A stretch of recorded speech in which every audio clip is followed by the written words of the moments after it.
protect the innocent. Dragnet.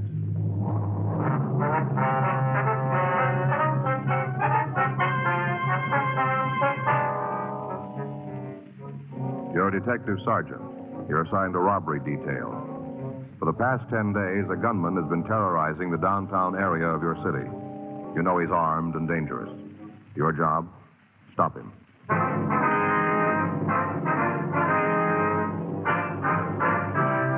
Dragnet, the documented drama of an actual crime. For the next 30 minutes, in cooperation with the Los Angeles Police Department, you will travel step by step on the side of the law through an actual case transcribed from official police files. From beginning to end, from crime to punishment, Dragnet is the story of your police force in action. It was Tuesday, October 5th. It was raining in Los Angeles. We were working the night watch out of robbery detail. My partner's Frank Smith. The boss is Chief Detective Thad Brown. My name's Friday. I was on my way back from Metropolitan Division. It was 7:56 p.m. when I got to City Hall. Robbery squad room. Hey, buddy, you didn't have to make a special trip in to bring the tie. Well, I might have forgot it tomorrow and left it in the car again. Here you are. Oh, thanks. Hey, the card's still in the box, you want? No. Hey, look at this. Real pretty. Go good with my brown suit. Real silk, too, huh? Mm-hmm. That's a pretty clever idea, putting a name on a tie like that. Don't you think? Yeah. Yeah, I used to do the same thing with ink and paper when I was a kid. You know, put a gob of ink on the paper and then fold it over. Mm-hmm. And get some pretty weird-looking pictures. This name business makes a nice, neat tie pattern, don't you think, Joe?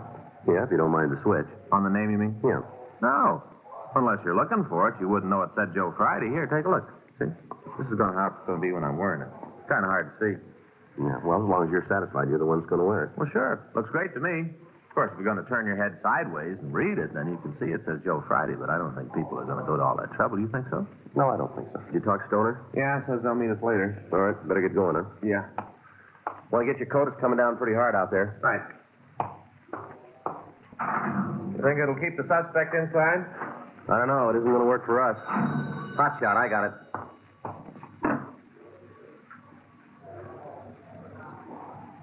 Let's go. 211 at Flower and 14th.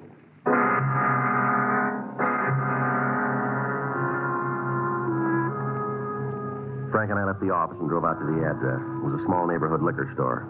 In spite of the heavy rain, a large crowd had already gathered in front of the place. We parked our car and tried to get into the store. Let us through here, folks, please. Now, stop pushing. There's no reason to give you a special pass. Police officer, let us through. Oh, I'm sorry. I didn't know. It's all right. Let us through here. I've been around. Seen a lot of tough guys, but there was something wrong with this fellow. Back there, Joe. No. You call the ambulance yet? Can't we do something for poor Claude? Don't just let him lay there. You from downtown? That's right. Friday and Smith Central Robberies. You answer the call? Me and my partner. That him outside? That's right. You get a description? It's out. Okay. Ain't anybody going to ask me what happened? Yes, sir. Just a minute, please. Seems all you fellas are interested in is what the guy looked like. Don't nobody want to know what happened? Yes, sir, we do. If you'll wait just a minute, please. No choice. Anything more I can do here? No, not right now. Okay. I'll be outside if you need anything. Right, thanks. All right, sir. You want to tell us? About time. What's that? All this running around and yelling. Wonder you fellas don't catch anybody. Don't slow down long enough for me to tell you what happened. Uh-huh. You want to go ahead? Worst thing I ever saw in my whole life. Most terrible. Yes, sir. Were you alone in the store when the shooting occurred? No. Well, who else was there? Claude, Anita, and me. Claude's the victim, is that right? Yeah. That's him there. Yes, sir. Don't you think somebody ought to do something for him? Seems like the ambulance ought to be here. Well, he's dead, sir. Claude? That's right. You've got to catch the fellow who done this. Most brutal thing I ever saw. No reason for any of it. That guy was off his rocker. You mentioned somebody named Anita. Is she still here? Yeah, in the back room. She wasn't feeling too good. Almost scared her half to death. Went back there to take an aspirin and lay down, scared. I wonder if we could talk to her. You have to? Yes, sir. Okay. I'll go get her. You just wait here. Anita? Anita? It's me, Hanley. Can you come out? Policeman. They want to talk to you. We don't like to bother you, lady. We'll try to be as brief as possible. It's all right. Would you give us your name? This is Miss Anita Blaine. I'm Hanley Dawson. I don't think you told us your names. Miss Frank Smith. My name's Friday. Hello. How you doing, Em? Is there anything we can get for you, Miss Blaine? No, I'm all right now. All right. Would you tell us what happened? We was back of the counter playing a game of cribbage. You and the victim? Yeah, me and Claude. His full name's Claude Langford. We was there playing the game. Were you in the store at the time? No, I came in later. I'm trying to tell you in the right order. Can't do it if you're going to keep interrupting. All right, you go right ahead. Oh, we were having a good game. Claude was ahead, already made the first turn. Oh, McCribb and I really had a good hand. Might have caught him. Yes, sir. We was just about to play the hand when the door opened. Kind of surprising. Why is that? Didn't figure anybody'd be out on a night like this. I see. It was this young kid. All right, go ahead.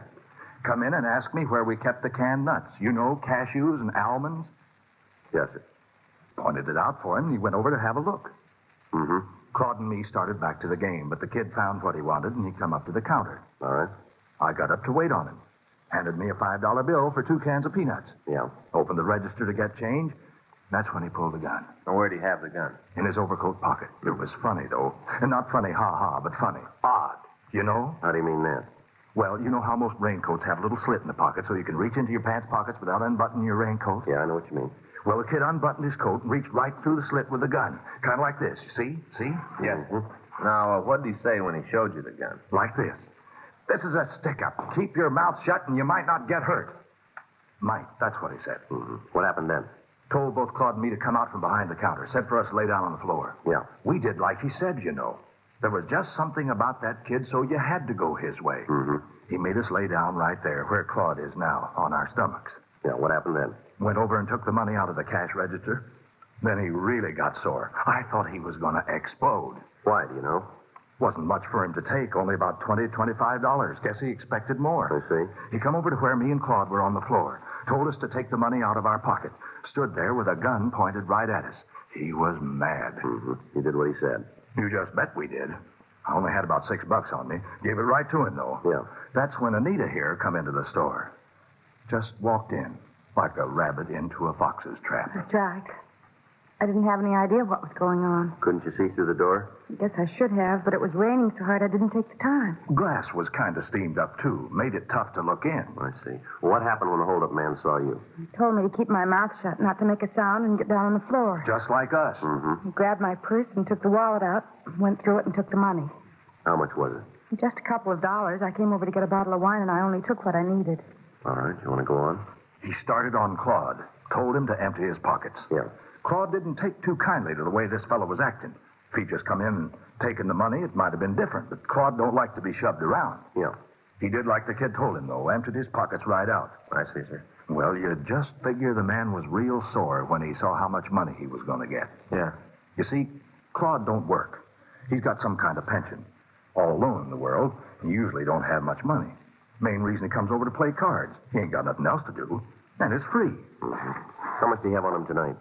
37 cents.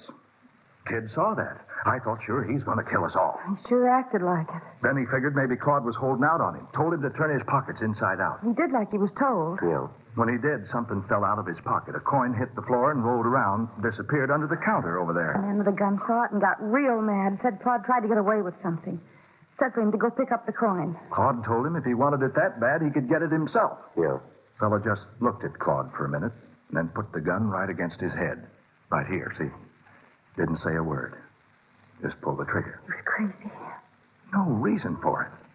Claude must have been dead when he hit the floor. Just brutal. What did you do then? Ran outside. Did you try and follow him? No, sir. Me and Anita were trying to see if there was anything we could do for Claude. Did the man get into a car, do you know? I didn't see. Might have, but I didn't see it. Did you hear a car? No. Uh-huh. Have you ever seen the man around here before? Not that I remember. A lot of people go by the door. Hard to pick one, make it stand out. You'd know him again if you saw him, though, would you? I think so. I would. Ma'am? Never forget the way he looked at me. Like some kind of animal. I see. Something about his eyes.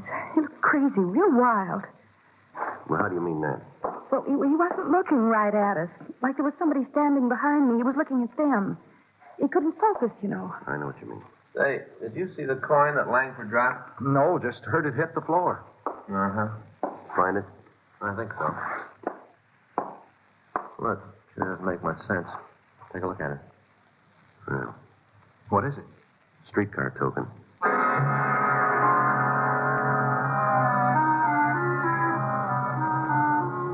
The men from the crime lab arrived and photographed the store. Diagrams were made showing the position of the body, and the premises were checked thoroughly.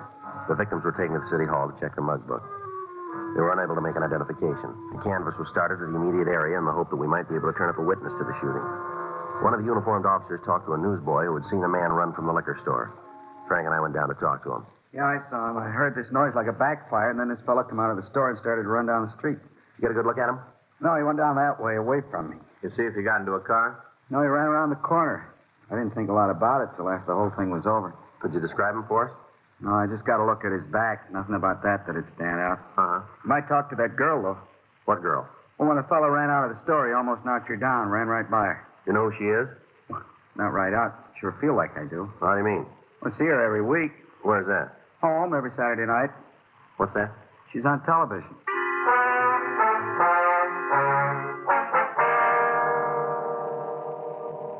From the witness, we got the time of day of the television show. We contacted the network and obtained the information that the girl's name was Betty Martin. They went on to tell us that she was working in a nightclub in Beverly Hills. Frank and I drove out to see her.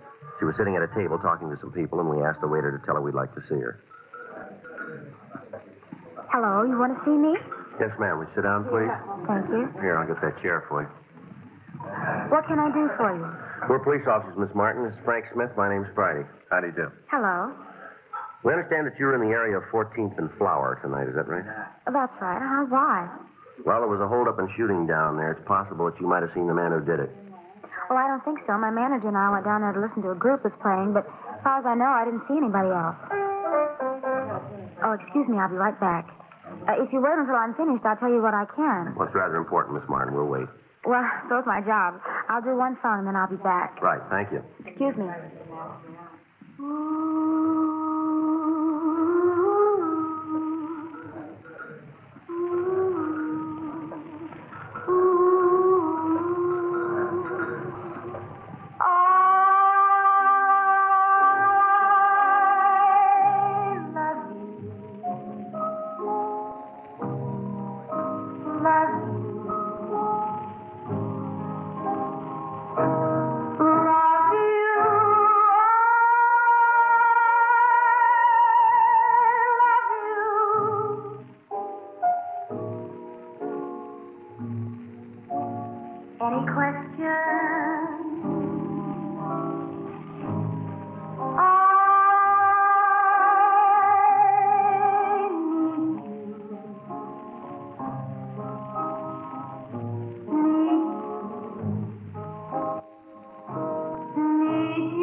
Any questions?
That's sure a pretty song. Oh, thank you very much. It's a new song written by a fellow named Arthur Hamilton. Yeah, it's very nice. Now, what's this about a man I'm supposed to have seen? Well, we told you there was a shooting at 14th and Flower. Uh-huh. Well, one of the people in the neighborhood recognized you, and he tells us that the suspect ran right by you. Is that right? Gee, I don't remember. Just a minute. Oh, now I remember. Yeah, he ran out of the store, almost knocked me down, didn't even stop to say anything. Did you get a good look at him? Well, he ran into me. Can you tell us anything about him? Well, I'm afraid not. I didn't pay any attention. It's something that happens and you don't think about it, you know. Mm-hmm. Yes, ma'am. Would you know the man if you saw him again? I don't think so. The whole thing happened so fast. Mm-hmm. There's nothing about him that you remember. No, unless it was his eyes. Ma'am? Well, his eyes, like he was looking right through you.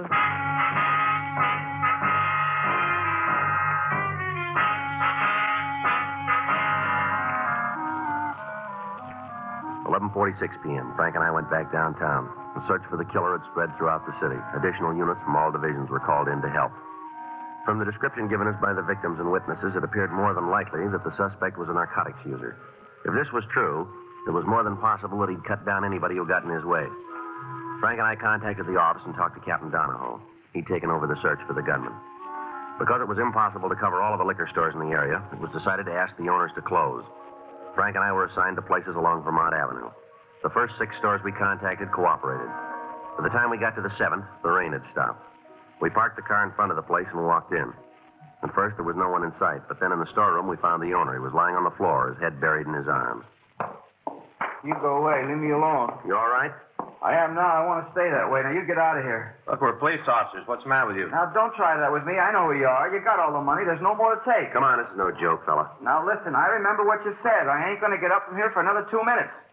I can see my watch. Still got 2 minutes. Come on, get your head up from the floor. You can see this card. Huh? It's an identification card. Here, see it? Are you sure? Well, you're looking at it. Now, look, if this is a joke, I'm not going to like it. Come on. Don't worry about it. Now, get up. Come on. Oh, it's about time you got here. It's a terrible thing when a man's robbing his own store and nobody's going to take the time to protect him. You were held up tonight?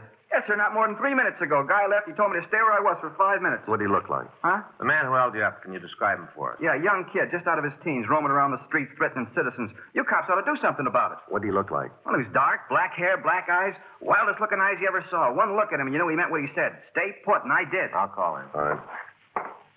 What's he going to do? Put out a broadcast. For the holdup man? That's it. Well, I don't want to tell you your business, but it sure seems like a waste of time. What's that? Well, if he hears it, he ain't going to give himself up.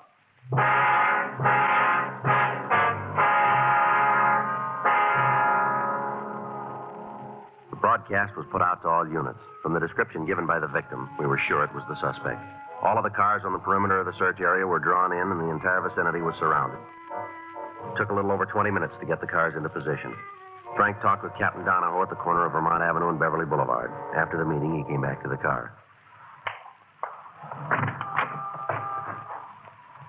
Well, that does it. Yeah? Area secure. Were they trying to nail him down? No. We figured to keep the area surrounded, wait till morning, and then move in.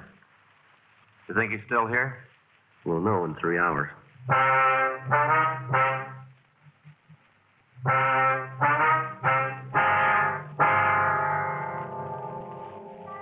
The preliminary search of the neighborhood netted nothing, and the area was secured for the night.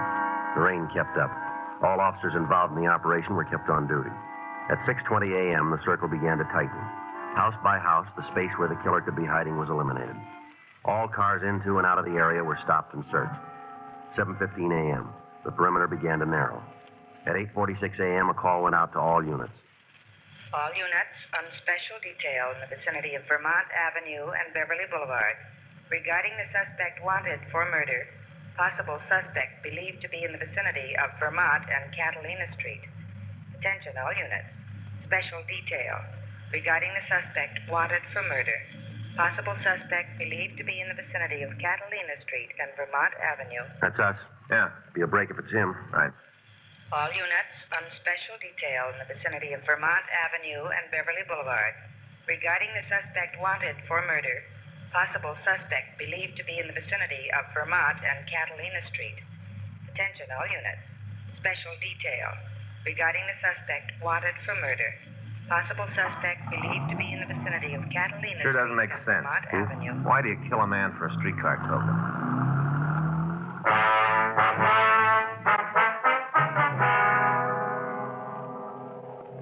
According to the report received by the complaint board, a woman in the vicinity had seen someone run through her backyard. When she shouted at the person, he continued running and disappeared into the alley. All cars in the area converged, and a complete search was started. As time went on, the possible hiding places narrowed, and finally the suspect was left with less than a block in which to conceal himself. Frank and I joined the officers on foot. After 20 minutes, we found ourselves in the backyard of one of the houses on the street. Looks like a chicken house back there. Better check it, huh? Yeah. All right. You got it covered? Yeah. Joe. Yeah. All right, come on out. Keep your hands where we can see him. Don't shoot, now. Please don't shoot. I give up. Stand still. Right where you are. I'm doing like you say. Don't shoot. All right, get up against that wall. Come on. Put your hands up there. On the wall. .38 revolver. I'd have given it to you. I don't want any trouble. Always works out that way, doesn't it? What do you mean? Well, you guys are big as long as you're holding the gun. As soon as somebody else has got it, you fall apart, don't you? I don't want no lectures, cop. Just take me in. That's all you got to do. Take me in and make a booking. We'll do that. We'll end up on a limb anyway. You got nothing to hold me on. Is that so? Yeah, I've been around cops a long time. I learned it the hard way. Don't tell them nothing. That's the way to make it. Don't tell them nothing. Well, you missed one of the big points. Huh? This gun you were carrying. Yeah. Maybe that'll tell us.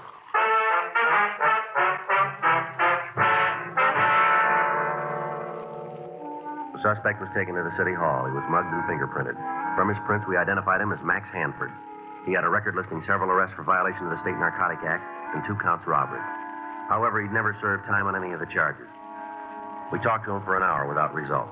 10:40 a.m. Why don't you leave me alone? I got nothing for you guys. Well, you keep believing that. We got people coming in who are going to lay it on you. For what? 211 and murder. You're out of your mind. We got you made on all counts, any way you slice it. You're on the needle, cop. Is that so? Yeah, you got one beef on me. Most you can take me for is stealing chickens. You sit down and try to think what a judge is going to say when you read that off in court. All right, Hanford, you keep that smile on your face. You go right on believing that we can't press a charge that'll stick. Now, we got a half a dozen people on the way in here. They'll point you out in a crowd. And as soon as they do, we'll drop you in a cell and hold you ISO. Won't be long till that yen gets so big you'll be yelling for us to turn you loose. You got it all figured, haven't you? That's right down the line. You're a hype. You're hooked, and you're hooked bad. Everything's working for us. You go through the cure, and you'll tell us what we want to know, and you'll be glad you got the chance to talk. We don't need your help. We're home free without you. You keep up the way you're acting, see how far it gets you. You really figure you can box me in? Without a door. When'd you call the people? What's that? To point me out. A little while ago. Well, can you get them before they leave home? Why? No reason for them to make a trip. I'll give it to you. You want a stenographer? Might as well. I got nothing to lose. I'll give you the story. I'll get him. Go ahead. Lousy deal. Is that right? Yeah, I didn't want to kill that fella, you know. Well, why'd you do it? I was high. I just had a pop. I felt like I owned the world. Maybe pretty sure to think the guy was holding out on me. I guess you think that's a pretty bad reason. That's right. People don't understand. You get a bad habit working on you, you'd do anything to feed it. Is that right? Sure, you let me talk to anybody. Let me tell them what it means to have a supply shut off. I'll tell them what it's like. I don't care who it is. You put me in front of a jury, I'll tell them. Yeah, well, you'll get the chance. I'll tell them it wasn't my fault I got hooked on this stuff. That's why I did it. I'll tell them.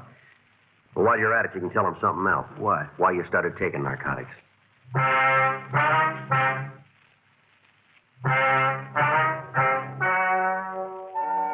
The story you have just heard is true. The names were changed to protect the innocent. On February 16th, trial was held in Department 97, Superior Court of the State of California, in and for the County of Los Angeles.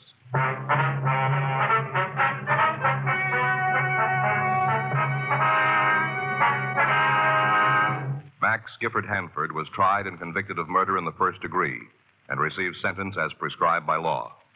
Because the jury failed to return a recommendation for clemency, he received the maximum sentence and was put to death in the lethal gas chamber at the State Penitentiary, San Quentin, California.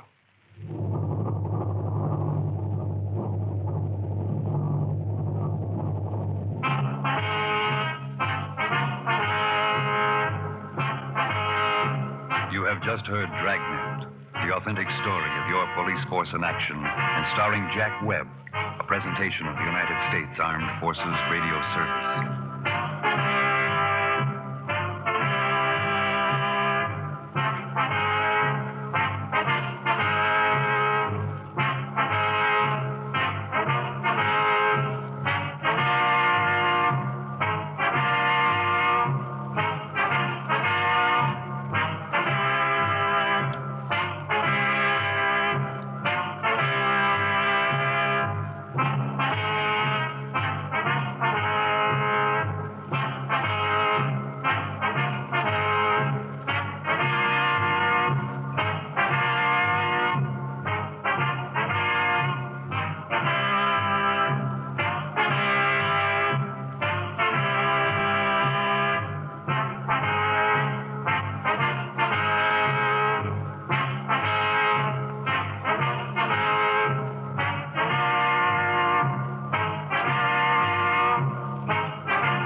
Dragnet.